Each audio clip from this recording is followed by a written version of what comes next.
What's up, disciples? Welcome to the Red Letter Disciple, a podcast with a mission to challenge you to be a greater disciple of Jesus, wherever you might be. I'm really excited about today's episode. I'm going to be joined in a minute with my co-host, Chris Johnson, and we're going to be joined in studio by a wonderful woman named Sasha Berscheid. What a story we have today with Sasha. Here's a woman that 9 years ago was fighting for her life, battling alcoholism, and now 9 years sober. Not only is she continuing to win that battle, but she's turned her life into serving others, especially single mamas, through an amazing nonprofit called Project Intentional. So hear her powerful story and be challenged to step up and be intentional in your own and how you serve others. Speaking of serving, today's sponsor is Red Letter Living, and we create resources like this podcast, but other resources as well that challenge people to be greater disciples of Jesus. And our newest one, I'm talking brand new, is Serving Challenge.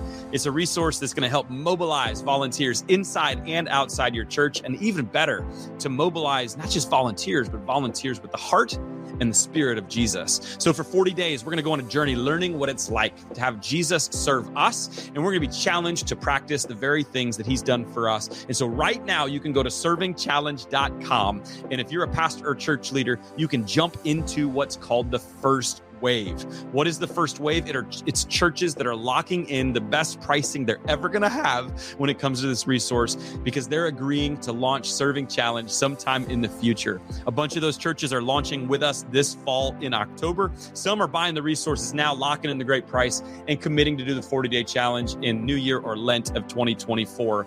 But now is the time, and I mean like literally now, we are closing the first wave at the end of July. So literally this week. So, hey, be a part of it. Servingchallenge.com. You can find out more information on what this challenge is, how you can get involved. But for now, right now, on to the episode with Sasha Berscheid.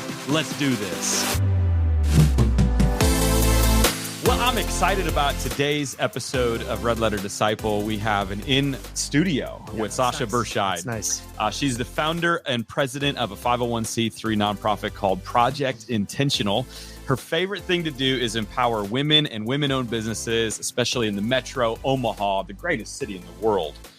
So Sasha works for LinkedIn full-time as well as a consultant, helping members navigate through a platform called Sales Navigator. Hobbies include long-distance running, ultra marathons. That's crazy. Wait a second. Whoa. Time out. What is it? I mean, a marathon's very far. That's hard enough. What's an ultra marathon? Anything beyond 31 miles. What's the longest you've ran?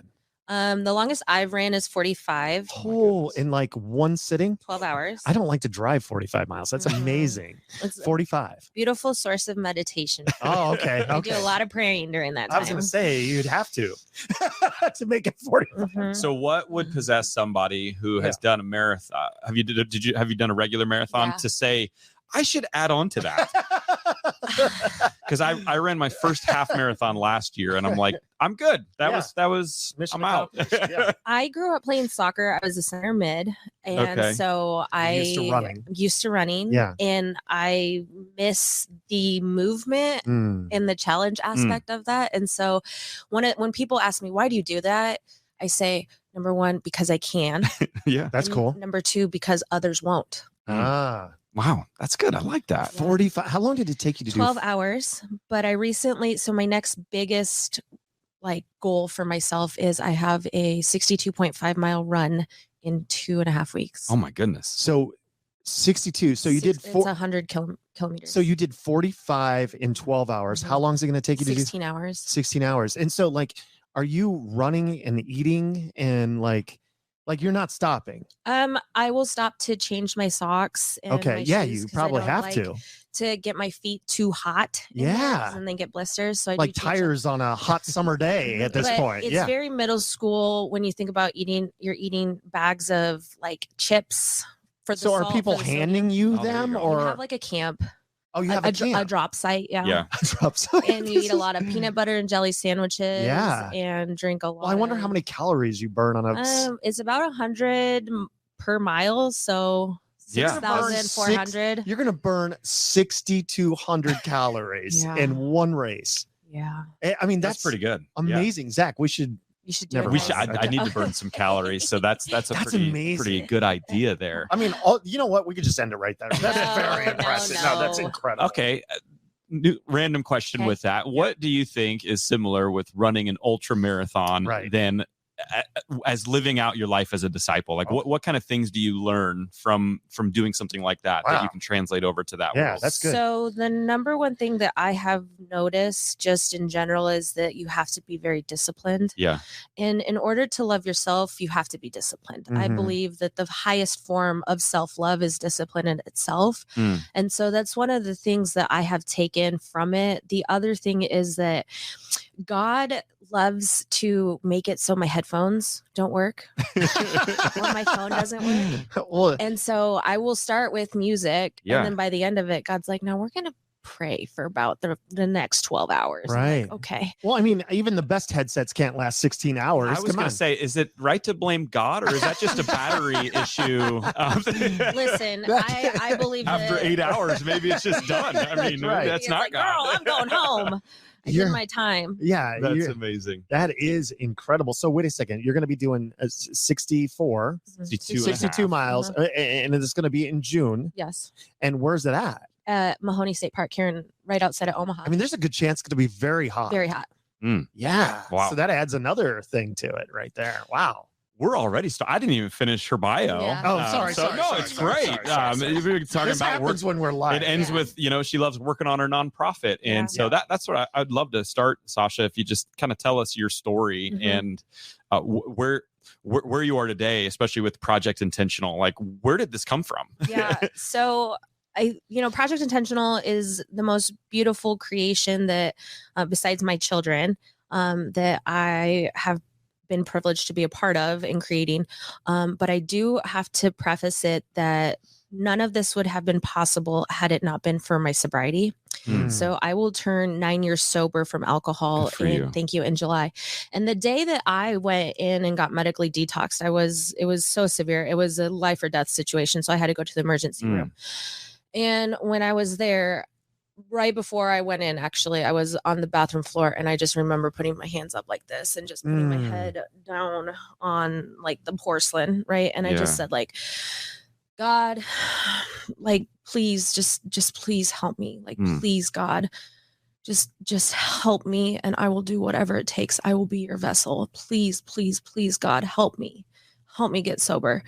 Whew, I did not know that prayer would lead to where I'm at now, which never in a million years would you have been able, 9 years ago, to sit me down and say, you will be doing this, you will be doing this, you will be wearing this hat, you will be responsible for this, and you will be leading X, Y, and Z. I would have said, there's no way.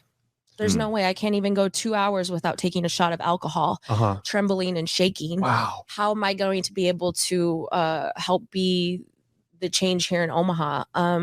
So in December of 2019, I was sitting in the nursery, and mind you, I got sober in 2014. It's weird to say 2014. Right. 2014. Right. I was sitting in the nursery.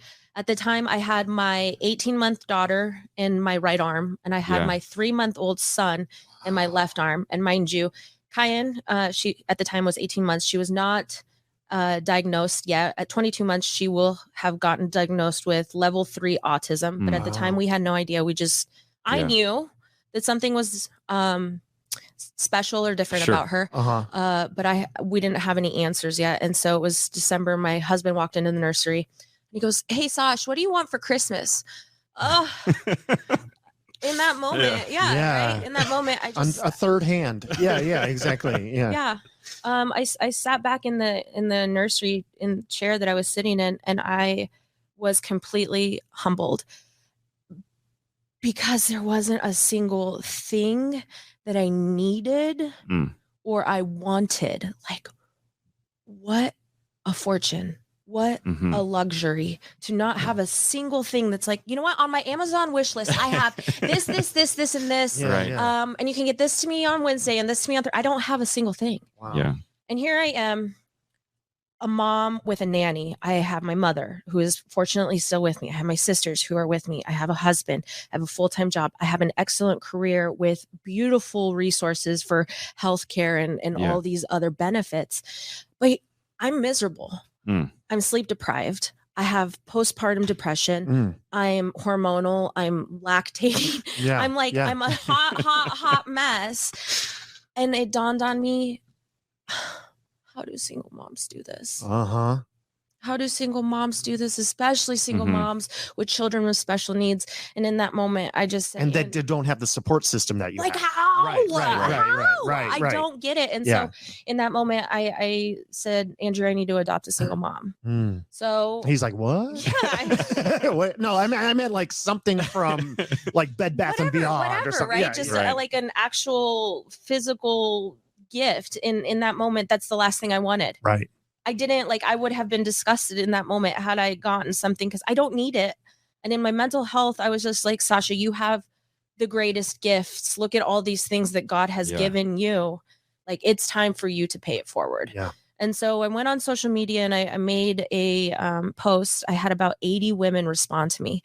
I'm telling you, this post was, I'm a mom and I just want to love you. How can I Yeah. help and adopt you? And what can we do for you? And it was like bubbly and sweet. And these 80 women wanted socks, underwear, diapers, basic essential needs. Yeah. There's nothing on there that's like, all right, like, here's your Legos. Here's Right, the snow. I right. need pull-ups. Just I need basics. Things stuff. just to Basics. make it. Right. socks and underwear. Right. Yeah. And you're like, wow. Something has to change. So you posted that on like Facebook, whatever. Like a random mom group. Oh, an okay. Omaha mom Facebook group. I see. I wondered how it. So then it must have got shared, and And- like people just blew it up.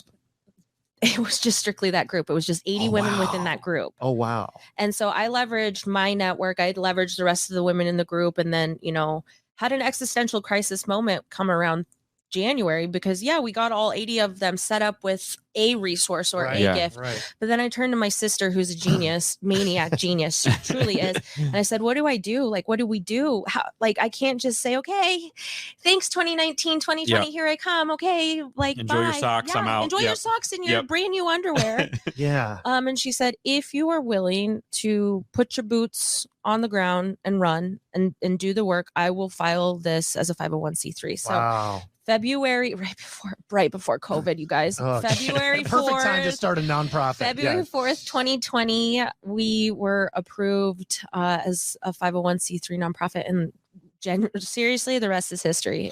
Yeah. This is not mine. I cannot claim any of this as my own. So I want to rewind real Sure. quick. I work and I'm on the board for a group of men, sobriety, and we provide housing, and it's for when they don't have the support system, and it's a 12-month program, Recover House in Florida. It's a beautiful nonprofit. That's awesome. But I'm wondering, because that descent is never a rapid one. It's typically a slow one. Is that something, how long did you fight that? Getting sober? Yeah. Oh my goodness. I went to treatment for the first time in 2012. I Okay. spent 30 days in treatment. It was beautiful. I learned a lot. And I was sober for 5 months. And I was like, 5 months, I'm cured. Right. I did this. So then do you start thinking maybe I can have one drink? Absolutely. Okay. So I do. Yeah. Yeah. And I spiraled harder from that moment in 2012. Those 2 years were the hardest drinking years. And when Were you married at this time? No, I was single. Okay. And I was just a lost puppy. Uh-huh. How old in were you? 20s. In 2012, I would have been 24. Okay. I didn't grow up till I was 26. Gotcha. That's why I tell everyone, don't worry, you still have time. Right. You can still. So have time you're to It's not so, all hopeless. so you It's so not. you go to rehab 5 months. You think you got a beat, then you fall even harder. Hard. Uh-huh. Hard. And I know what AA is. I know that if I would have gone back to treatment, it would have just been another cycle. A Mhm. whole nother cycle. Yeah. And so I told myself, you've been there, you've done the work before, just get back in there. So I did AA, I did a solid 90 and 90. And then I Mhm. was really with the program hardcore for the first 6 months. Mhm. I got myself involved in a fitness community. Okay. And then everything kind of went from there. I just realized I can breathe in, I Mhm. can breathe out. I don't drink in between, and therefore I can go and celebrate life, and I will live a Mhm. life of recovery that way. So then you have this moment that you described, though, Mhm. right? You're on the floor, you're pleading to God. Seriously, Like, yeah. My legit- head you're on like, the porcelain because I was so sick. I've shaky, tried everything, everything. and it's not working. It's not working. So I need you, God, to take this over. It's the only way. And so you have that moment, Mhm.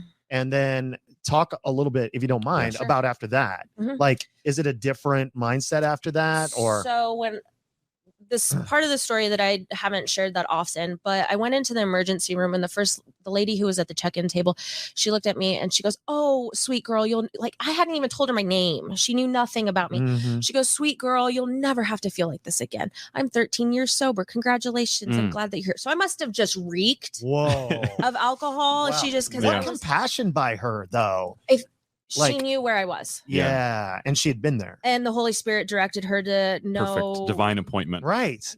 Yeah. And then it keeps going. Okay. So then I get into the emergency room, and the doctor walks in, and he must deal with this often, or It's not his first rodeo. definitely Yeah. not. He walks in, he sees me, and he goes, "I'm not hooking you up. You're not, the only thing that's going to happen here today is you're going to detox. You're going to feel better in a couple days, and you're going to go back out. So you're just going to sit here, and you're just going to Wow. Struggle. you're Yeah. you're gonna live with you're your. gonna perish, Yeah. basically. You know what I mean? Yeah. And I looked at him and I said, "I swear to you, sir, if you help me right now, please, I cannot, like, my stomach hurt, my throat hurt, my anxiety, my central nervous system hurt, my everything hurt, was Mhm. everything was in fight or flight, and it was poisoned." Wow. Right. So like nothing was working. And you're Nothing was not clicking. a big person. So like it probably. I used to know my numbers, but like by the time that they got me through and everything, I think I was still like in the 0.3 something. So like I was really.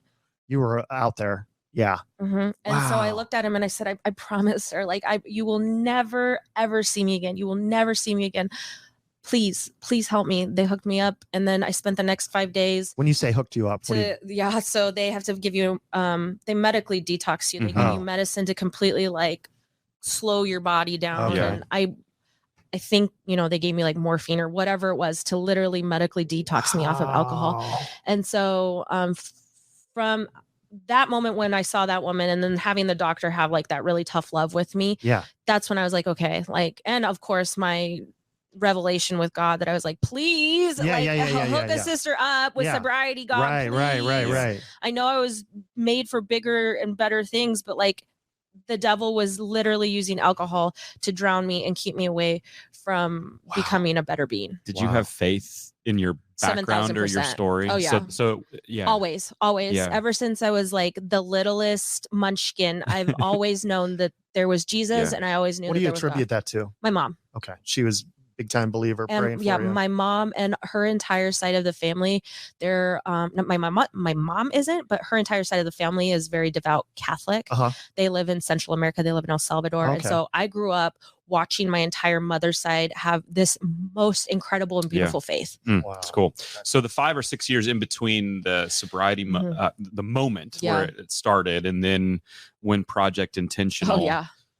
So, because walk me through those 5 or 6 years. How did you have the first few days where it's detox, and you're speaking to God, your divine appointments, it's helping. You're making deals. But there's still Come on, Lord, help me out. there's still everyday decisions Yeah. and feelings and temptations. And we live in a broken world where you're still tempted by the enemy all Yeah. the time. So yeah. I think from that day, I just took it upon myself to do whatever it takes to ask God, like, what can I do to like better support you? And like, what can I do in turn? Because he tells us, right? Yeah. You are the temple, like you are me. I am you, you are me. Like I am with you at all times. You can always call on me.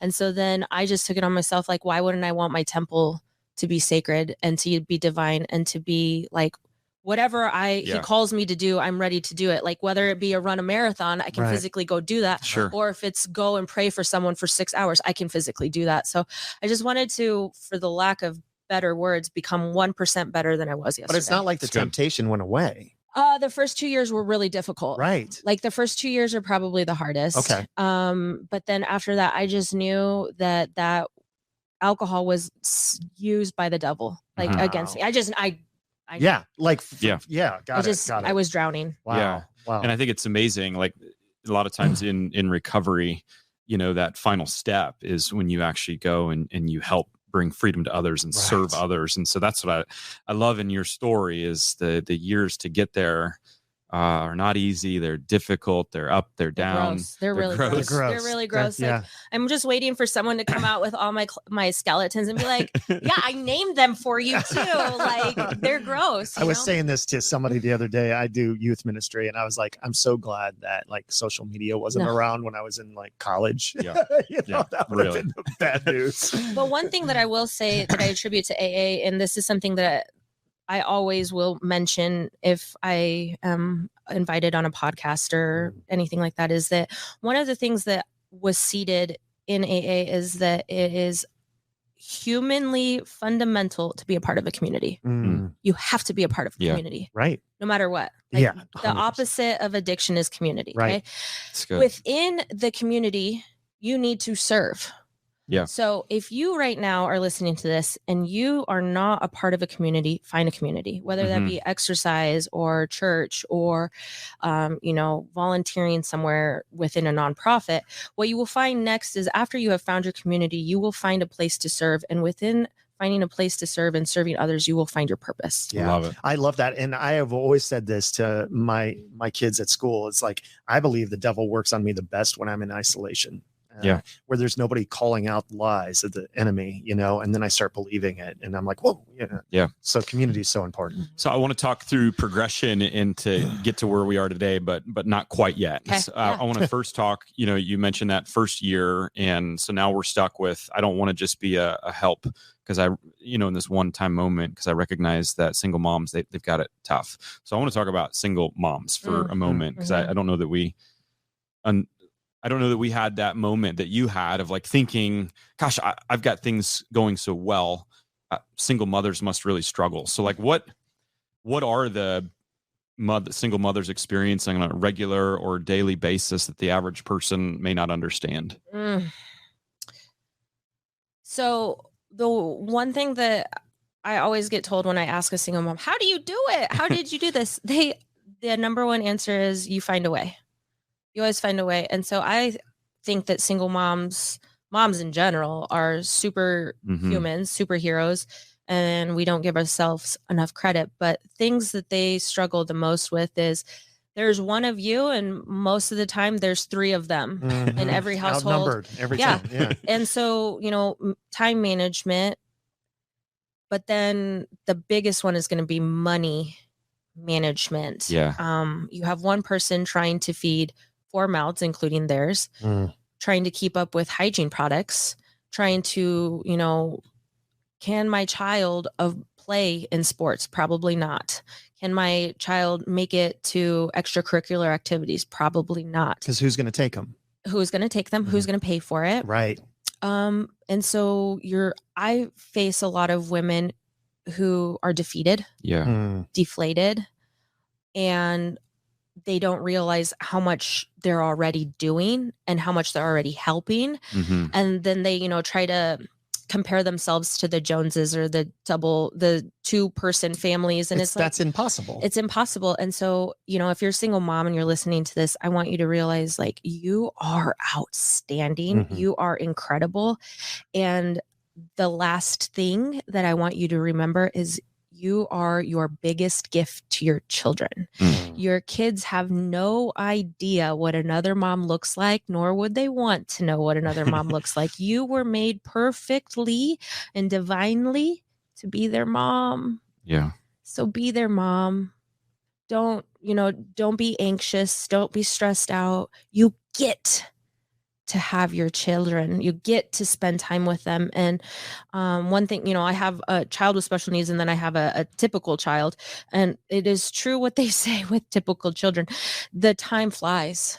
Yeah. Draco's 3, almost 4. And I'm just like, don't leave me. Don't stop. Yeah. My mama cuddles. Now Kyan's a little different. We'll be babying her. I don't know if she'll potty train. I don't know if she'll have friends. I don't know what her future looks like. How old is she? She just turned 5. Oh, wow. Okay. Yeah. But if you're a single mom, have hope, find your resources, lean on your community. If you're not in Omaha has done a beautiful job of blossoming. Nonprofits really support our community. They do what they say they will do. That's cool. It's incredible. But if you are not in Omaha, find nonprofits, ask for help. Yeah. That's Do you what think we're a lot here of for. single moms are afraid to ask for help? Yeah. Is that what you see? I see that so often. So we started this, we'll get to it, but I'll jump ahead. Yeah. So we started implementing they're called Hope Lockers. So it's a hygiene bank in Omaha, and we put them in different locations. So right now we have them in 5 different coffee shops. Okay. Moms are telling me I don't want to go in there because I'm intimidated to grab something because I feel like I have everybody's to buy going a to coffee. judge them. I feel like everyone's staring at me, and it's Right. like that's not the case, but that's the mindset. Sure. So we have to change that mindset. When someone asks you for help, how do you feel? When somebody asks me for help, I feel actually, for the most part, I feel good if I can do it. Yeah. Like I feel like a blessing. Exactly. Yeah. So when single mom or dad, single dad, or even parents or grandparents, caregiver, whoever's listening to this, when you are not reaching out to ask other people for help, you are taking away that inkling of that feeling of hope that you're giving someone else. When someone asks me for help, I feel like, wow, they want help. I can do this. Yeah, They asked yeah, me. I yeah. can do this. Gives you purpose, Right, fulfillment, right, Yeah. joy. Yeah. And so Yeah. when you're not reaching out, you are putting that load back on you, but then you're also taking away that privilege or that that Opportunity. experience, that Yeah, opportunity yeah. for someone else to help you. You know, So- that's so interesting you said that. When I started working at a church, I was literally making $16,000 a year. Like, it was awful. And I had just got married, and my wife and I were like, we don't know how we're going to make this. And a couple members of the church found out, and they wanted to help me with a down payment for a house. Like, it was ridiculous. It should have never happened. And I remember like my wife and I saying, we can't take $10,000. This is crazy. And the guy came to me, and I'll never forget this. He goes, he was a financial advisor. He goes, if I was a farmer, would you take tomatoes from me? And I'm like, yeah. He goes, I'm a financial advisor. I grow money. Let me be a blessing. I was like, dang, that's really good. Like because he's like, basically, you're defeating my chance to be a blessing. Stop it. Because the only thing keeping you from doing it is pride. Yeah. I'm like, oh, okay, give me your money. But that's probably where, on the flip side, we feel good if we're asked to help and we can provide that. But on the other side, like single mothers, I would, anytime I've had to ask for help, it puts me in a place of vulnerability. That's it puts true. me in a That's place true. of Yeah, potentially shame. I can't do this on my own. So I'm assuming that all that and more. And for I single feel moms. I feel bad. I feel like a lot of single moms that I've known are already carrying shame. You know what I mean? They're already like, oh, I've made bad, whatever it may be. And so it's just another step in that shame. Like, oh, now I have to ask for help. I can't even do this. I should be able to do this. I'm 30 years old. Yeah, it's just kind of compiles. And that's one of the reasons why this last year we took and we reconfigured our mission statement. So before last year, our mission statement was we collect items all year round and in turn offer them to moms in need. Our mission is to make it so that no kiddo or mama goes a holiday season without receiving a gift, making the load lighter and the season brighter. Because shame, I know shame. I've held shame. Shame has held me. And one of the best things you can do is break up with shame and remove the power from shame. Shame has no power over me. That's why I say, you want to meet my skeletons? I've named them all for you. I have no shame of what I've done because God has restored me. Right. Yeah. And I find my power in God. But what I will say is our new mission statement is because of what we're seeing and the support that we're receiving is we intentionally restore dignity in women and families, one project at a time. Cool. Because what is the opposite of shame? Dignity. Right. Yeah. Right. So good. Rewind real quick. I'm really interested to hear about these Hope Lockers and how they work. Yeah. Tell me about They're it. completely free. Okay. Is it like a vending machine almost? They're they're just little lockers, like table size or end table size little lockers. A gal here in Omaha paints for us on them. It says "Have Hope," and then inside there's hygiene products for both, all sexes, all ages. This last year at the Winter Wonderland Emporium, we had a father there, a single father. He had a toddler son.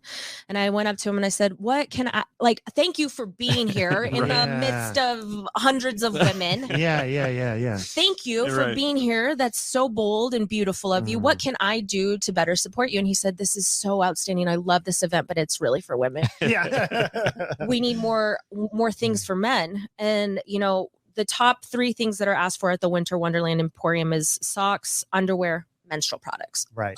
Menstrual products. What is going on here? Like you have to pick between paying your bill or having a clean and hygienic menstrual cycle. Like that blew my mind. So after, you know, I talked with him and knowing that there is just we're facing hygienic poverty right now as a nation. Like people can't afford things are expensive everywhere.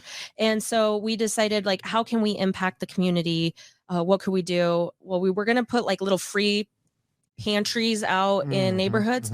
Well, we don't have the funds for that. We can't pay for a surveyor. We can't like do all these. There's just so many legal steps that we have to do before you can just plop one out there. So because of Winter Wonderland, because of all the connections that it has created, we reached out to a lot of the coffee shop owners that we already knew. And we asked if we could put those Hope Lockers in there. So we have 5 and 5 different coffee shops. Eventually we will have other places like a plasma donating place, because people who are donating plasma probably aren't doing it because they're, you know, so we'll have other places. But for me, it was very important to put them in places that you could feel safe and feel dignified walking in there. And so anybody can access them? Anyone. And they're open? Free. And how often do you have to restock these? We go back about once a month. Wow. Wow. And how many lockers are in each one? Just one. Oh, I see. So it's a bunch of products in one locker. Gotcha. Gotcha. That's so cool. And is the goal there's obviously multiple projects happening at the same time now, which is cool. Is the goal more Hope Lockers and the goal is, so we have 2 projects. Our main one is the Winter Wonderland Emporium, which we'll get to here in a moment. And then the second one is Hope Locker. So the Winter Wonderland Emporium, we focus only in the holiday season. So we don't label it Christmas. We don't label it anything because we want everyone to come in. Sure. I don't care if you have Hanukkah or Kwanzaa or Christmas. Who cares? Like, I don't care. I just want you to be loved. Be helped. Yeah. We just want to be helped. So from that, I was like, well, how can we impact everyone all year round versus just always focusing on this? And so that's where the Hope Lockers came in. So those are our 2 existing projects. We rely heavily on prayer to guide us. And we actually just had a meeting with UNO with their capstone MBA project. And they're like, okay, tell us about your business strategy. Tell us, you know, how do you come up with these ideas? Tell us about it. I'm like, okay, so we pray. And they're like, well, what else? How do you figure out where to put these places? It's like, okay, so you're gonna, like, I could show you guys the email. I'm like telling these students, I'm like, I'm gonna tell you something. I pray. Like we pray. And they're dumbfounded by that. Well, response? because like, how is that your business strategy? Or like, I'll tell my husband, he's like, I need to see numbers. I'm like, bro, I pray. I don't know what to tell you. Here's how many minutes I've been praying. That's like, that's what I do. And that's what, that's amazing. One of the reasons why we have attracted the board members that we have attracted is because these are all women of faith who leverage the power of prayer. Yeah, it's beautiful. So I'm sorry. Can I jump in? Yeah. I'm sorry. I'm so fascinated by this story. So you've accomplished a lot of cool things, and clearly this is driven by the Holy Spirit. When you put your head down at night, and you think about this, what is one of the things that you're like, oh man, we've got to do this? Like, what is something that you did not anticipate when you started this journey? It came to me this last year, and it has nothing to do with like me personally, but it goes back to community. So I take a sabbatical every January. I completely get off of social media, get off of work, and we'll travel the country literally. It's a good time to do that here in Omaha. Yeah, in Omaha, because I got to get out of here. So we will travel in our little Jeep. We will take both the babies, my husband and I. We will drive. This next year we'll go to Florida. Last year we went to California. Great spot. Yes. And one thing that really stuck out to me is like, we're hurting as a country, and really we can't do anything except for where our own two hands are, right? Like that's, we want everyone to be blessed and to be healed, but like, how can I do that? And the answer is, number one, not alone. And then number two is, how do we heal America? Well, we have to focus on, if you look at America as the body, you have to look at it as the organs. How do you heal the organs? Well, you focus on the heartland. How do you focus on the heartland? Well, you focus on the heart. And so I firmly believe that we were all intentionally placed here for a reason in Omaha, Nebraska, right in the heart of America. And I believe I'm watching so many nonprofits do it right now that we have partnered with, and they are impacting the city so beautifully in restoration and with dignity. And I genuinely believe that if we take it upon ourselves to make our city our own mission trip, that we don't go and try to, no offense, Uganda, but if we are just focusing on our city, impacting the children, the families, the brokenness in our city, and we heal, everyone's going to come to us and they're going to say, we want what you have. So how do you heal America? We heal it together, and we heal it in the heart in Omaha. And so do you so what I'm hearing from you, Sasha, is that there's a chance that you start here and this could be replicated in other cities. Yeah, but God has asked me not to do it. Really? Did you say why? No, he does. I yeah, no, I listened. That's what he said. He said, focus on the heartland. Yeah. And just Omaha, not even Lincoln, not anything else. So cool. Omaha is my spot. Omaha will always be my jam. This last year, I was doing a lot of heavy praying, a lot of heavy meditation. And, a couple of things that came through to me was, number one, stop posting. Who cares what you're doing? Put your head down. All the things that you've done in the past doesn't matter. Anything that you do from here on out doesn't need to be seen. I've got you. And so it was really hard when we had a lot of success this last year and get a lot of generating momentum to be like, okay, well, I can't, because this isn't what is part wanted of that for. Was being on the Kelly Clarkson show. Yeah. So I didn't post about that. I didn't share from a personal level. And I just, and I listened to God. I listened so feverishly because of being an obedient servant. He has blessed us tenfold. We were on the Kelly Clarkson show, and we had I don't know how in depth I can. There was a person who was like, well, I lived in Omaha, and my parents left a gigantic foundation, and I'm a servant of their, and so people they want to support us, and they cut us and it's all just because we're quiet and we are moving silently and we're moving intentionally. Well, it's almost, it's the last point. And you can tell you're trying to say something, but it's almost like that Bible verse, right? Like your rewards, you brag about it now and you get your rewards now, or be cool and humble about it, and then you receive your rewards. I always think of the story of, and it makes me want to cry because it's just so beautiful, but it reminds me of the story in the Bible where you had all these taxpayers come in and they dumped, and it was clink, clink, clink, clink, clink. Look at all I'm doing, clink, clink, clink. Yeah. And they would shake it to make sure everyone knew how much they donated. Right. And the woman came in with two little pennies. Yeah. And that meant more her tithing than these showboats. And so there are times where my ego, and it's been really bad this last year, where my ego it got checked over and over again. I lost friendships. I've lost a lot of things in this past year, but I never lost me. So one of the things that I loved about that story is that she didn't let her ego, she wasn't intimidated by the fact that she couldn't give. She still gave.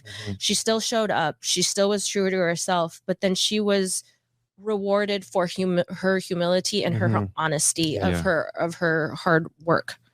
I'm curious, because from a business and a marketing strategy. Is this when I say pray? No, well, no, because I'm in this world too with Red Letter Living, and it's I don't want to make this about me. I want to make sure it's centered on God, but I also know that there's tools out there that if you use this and you say this and you go here, then it'll help. And so I'm kind of curious from your side, if God put it on your heart or said to you, stay quiet. do you know why he would say that to you? Is it something that you feel like I've struggled with that and in the past, and so that's why, or just totally unknown and like I'm walking in obedience? Just walking in obedience right now. That's cool. Mm-hmm. It's because it's a fine line, I think. Like when you're running a ministry that helps people, well, you want to that's for God, and I want support, and I want to bolster, and I'm human, and I'm driven by validation. Sure. And so words I of affirmation, and social media. Post. Right. And so it's been hard to not take it that way, but I know that God has always been faithful, always, and he will provide. He's always provided. One time in my drinking days, I was so broke, you guys. My parents wouldn't even give me, like, if I needed gas money, my father would drive to Omaha to fill my gas up because that's how much they didn't trust me. And they knew your struggle. Like, yes. Okay. Hardcore. Okay. Hardcore. And one time I remember I was just praying because I'm even in using days, I was constantly praying. And I remember feeling the nudge of, you need to pull over. There's $5 on the side of the road. And I'm like, no, there's not. So I pull over because I didn't have gas. There's $5 on the side of the road. Wow. I say that because listen to God, be connected with God, but then know that God will always provide. Yeah. And I think that's so good for listeners too, because like there's so many times that where we feel like God impresses something upon us, and sometimes we know why, and sometimes we don't. And like still the answer is be obedient. And you may never know, right? But you also, it's what God's done, and you're walking faithfully in that, and we're seeing fruits of even his blessing on this. That's nobody's going to confuse it with Sasha. It's him, right? And sometimes he speaks the loudest and the strongest. His power is made perfect, not in our strengths, but in our weaknesses. And so like we have to give him all that. So yeah, you have this first year and you've got your maniac genius sister now saying we got to do more. And eventually it would lead to Kelly Clarkson and all Hope Lockers and doing all of this. So what's the, I mean, it's really amazing. Yeah. Story, what are you feeling sort of after that first year, and what does it look like then for you to step more into this? Because it's not something that I believe that you get paid, like it's volunteer. Yeah. So what does that look like? Because I know it's a lot more sacrifice. And by the way, you're a new mom and a wife, and you got all these other things. So talk to me about the struggle or not the struggle of that, and what those next couple of years are like. So year number 1 was weird because, we got our year 501 on February 4th of 2020. The world closed down in the middle of March. So after I tell you year 1, I'll tell you the actual vision of the event and why it has gained traction. But the first year we had to change everything to an online adoption. So we only adopted 38 moms just because no one really knew about us. And with the whole COVID thing, I was able to put my 2 babies in the back of the car and drive around. So I picked up every single donation for the first 2 years. And that was really difficult on me. So that was a struggle. But my children, no different. My son's constantly complaining of all the boxes that are in the back. Seriously, Mom, more feminine hygiene products. I just posted a picture of that on Project Intentionals because he's like, Mom, boxes. I'm like, I know, bro, but we need, Omaha needs these boxes. Right. So the kids that's all they know is community service, and that Sundays are for community service and family. Wow. And then after the first year, so the first year was a little weird because of COVID. So, but I do always want to acknowledge that first year was good because it gave me time to plant seeds, till soil, water seeds. Imagine if it wouldn't have been COVID, like that would have been insane, right? Yeah. So the year number 2, which was 2021. 2021.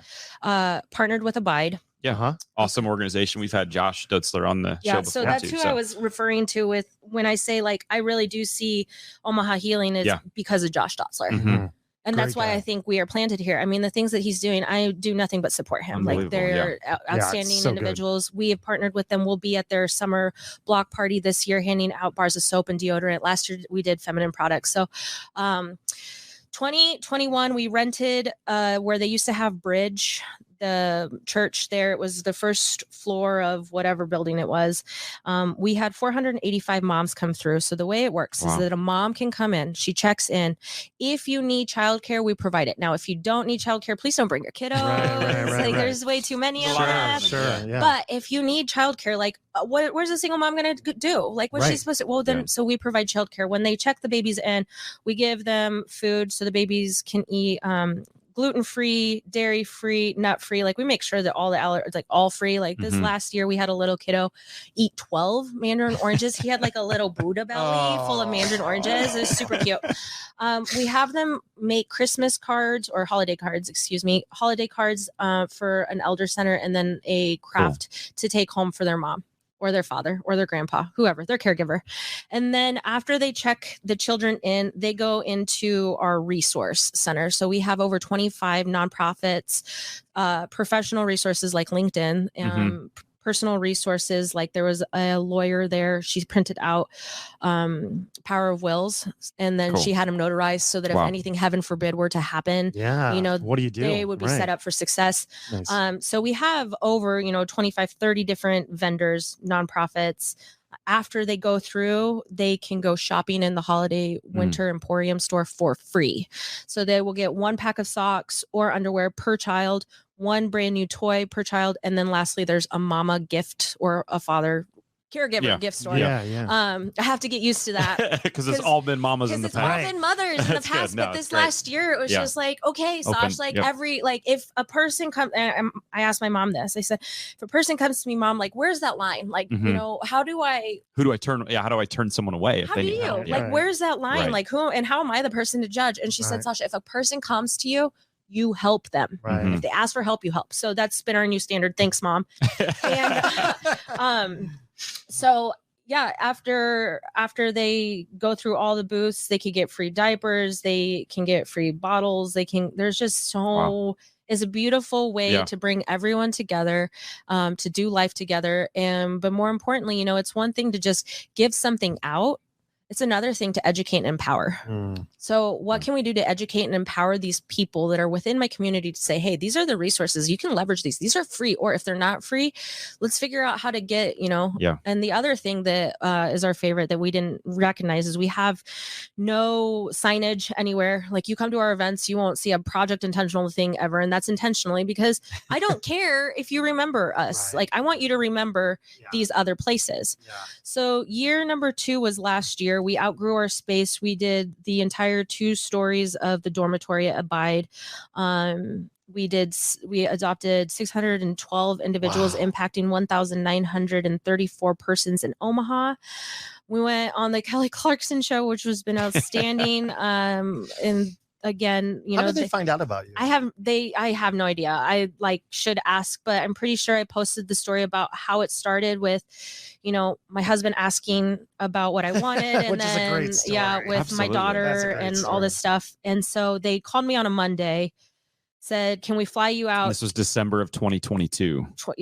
As in a few months ago. 6 months ago. Call me on a Monday, said, "We want to fly you out tomorrow, film you Wednesday." Fly you back Wednesday.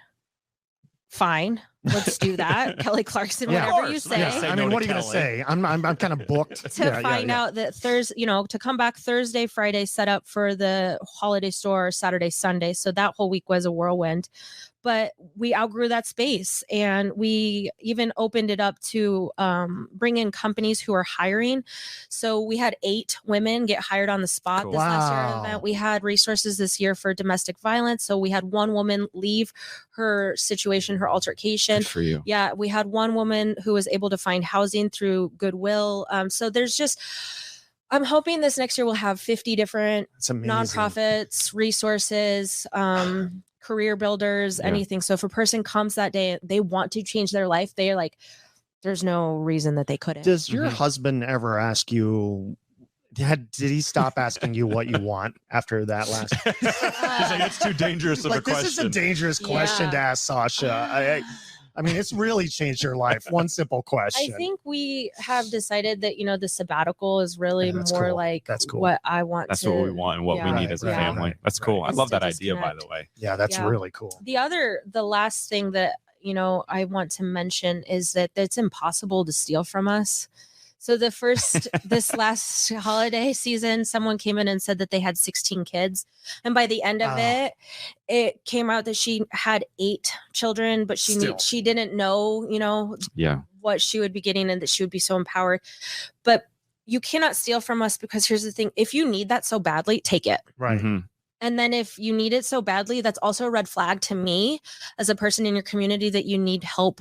You need a little bit more aid. Yeah. So what is it that I can do to help bridge the gap for you? So the people who do seem kind of fleshy or that are like, oh, I need all this stuff. It's like, okay, I see this, but like, what do you need? Like, what can I do to better support also, you? single mom with 8 kids. Yeah.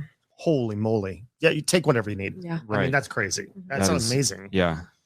And I know our church, King of Kings, was super happy. We have a member there, Jordan Grady. She's on your board, I believe. Yeah. So her and her husband, Zach, are really awesome people and got connected with you guys. And so I hope they keep staying connected with you guys. That was the biggest blessing.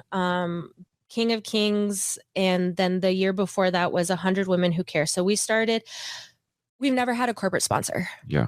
We've never had any corporate sponsor. All the money that we get is sent by God. That's the only way that people, like when I talk to UNO, they're like, how do you get your funding? I'm like, God, I don't know what to tell you people. Like, I don't know. Prayer this is and the God. worst presentation we've ever. Really. But King of Kings is what I would say definitely put us on the spot. That's awesome. Yeah. That's like changed our life. Yeah. Really cool.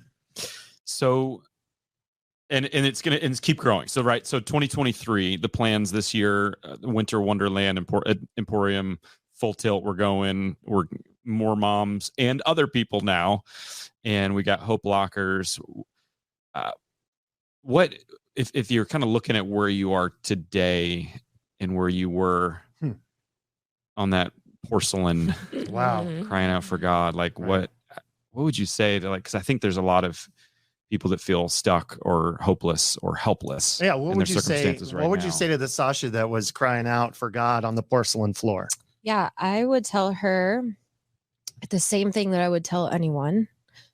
You were made to be you. Only you can be you. No matter how many bananas you eat or how many miles you run, you can never be me. So stop trying to be me. Stop trying to be anyone other than what God created you to be. Yeah. Find your true self. Listen to your true self. There are things that are in your way right now. Even as I'm talking, you know exactly what it is. You know, if there's an issue or a habit, address it. Don't be like my son, Drake, who he has a sliver and he just complains and he like, you know what I mean? Doesn't address the sliver. And it's like, if we just took the sliver out, your life would be so much better. Right.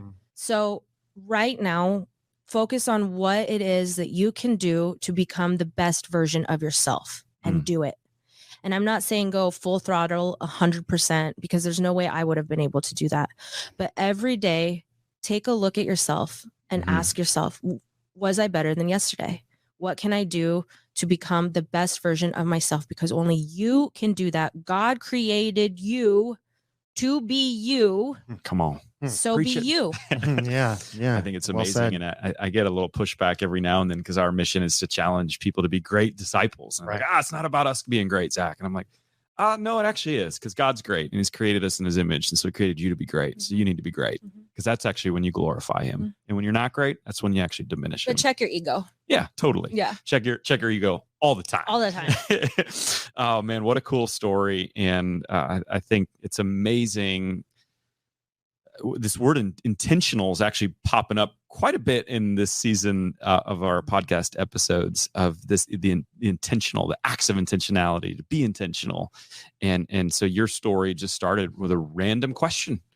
I shouldn't say your story. Project Intentional started with a random, your story was far before that, but it started with a random question and your heart broke for somebody. And I think, gosh, there's so many opportunities for us to have our heart broken by some sort of injustice and just take a step and see where it leads. It may not lead to 80 women posting, but it may lead to something that then may lead to another something. You are the answer to someone else's prayer. It's good. And you find, what's cool is you find fulfillment, reward, and joy as you're helping others. And so it's helping them, but it's also helping you too, which is cool. And that's why I say, don't take that away from someone. Yeah, totally. All right. We end every episode asking our guest this question. We want you to challenge, because again, the mission is to challenge all the listeners to be greater disciples wherever they are. So if you could issue one challenge to those listening to practically do something this week, what would it be? It's a 2-prong approach. Number 1, drink your water. Number 2, practice an attitude of gratitude. If you can instill these 2 things, your life will drastically change. Drink your water, practice an attitude of gratitude. Why the water? Your water, you're 75% water. Okay. Help yourself out. Well, how much am I supposed to drink? Well, I mean, I'm not going to get too far into that, but I would just say drink. Well, you just told me to drink water. 6 to 8 glasses. Okay. I do 6 to 8 100, glasses. and I'm You not do going 100? to ask anyone to do 100. You do 100. I do. Well, you also run I run a lot. 700 miles. Yeah. And you mentioned, how many bananas are you really eating? I love bananas. I'll do. I heard a rumor you can can over banana. Is that false? I don't feel like you can over apples or celery or Well, banana. the potassium. I'm just wondering if you can. I OB. think bananas are a great value. Yeah, in a I world agree. filled with inflation, Yeah. they're still pretty cheap. They are All pretty right, cheap. so Red Letter Disciples, that's your challenge this Yeah. week. Drink water and Yeah. attitude of gratitude. If you take on that challenge this week in any way, shape, or form, hashtag Red Letter Disciple. Sasha, this has been awesome. Thank you for being you and for trying to become the best version of you, because it's helping a lot of people. And as you're doing it, I'm hearing and seeing so many great things of just dependence on God, prayer, and listening to Him. So to heart's me, in a great place, and whatever we can do to support, we're happy to do. And to me, the big takeaway, because I'm dealing with so many people in active recovery and so many people slip up, like it's so amazing when we hear a victory story, right? And so thank you for sharing that. It's not easy to share, and I just honestly appreciate that. Thank you. Amen. All right, we'll see you next week.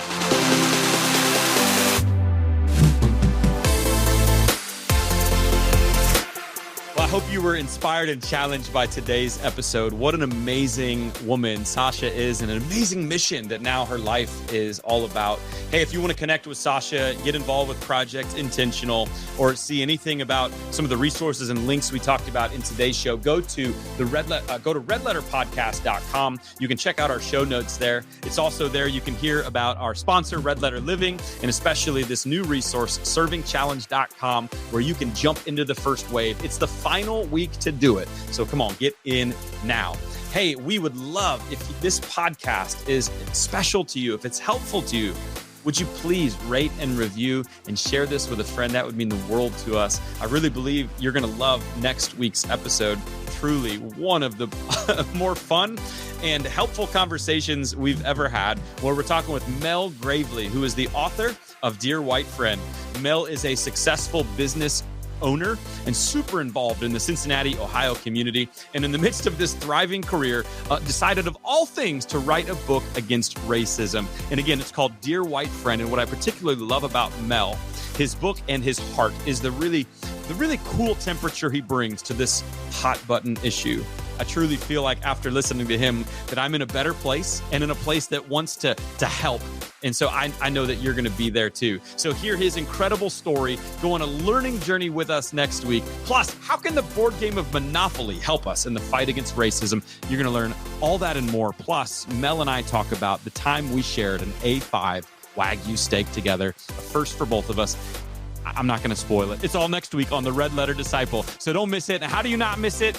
Let's subscribe and let's follow on whatever platform you watch or listen to. And that way it'll automatically pop up next Tuesday. God bless you. Have a great week, and we'll see you back next week for the Red Letter Disciple.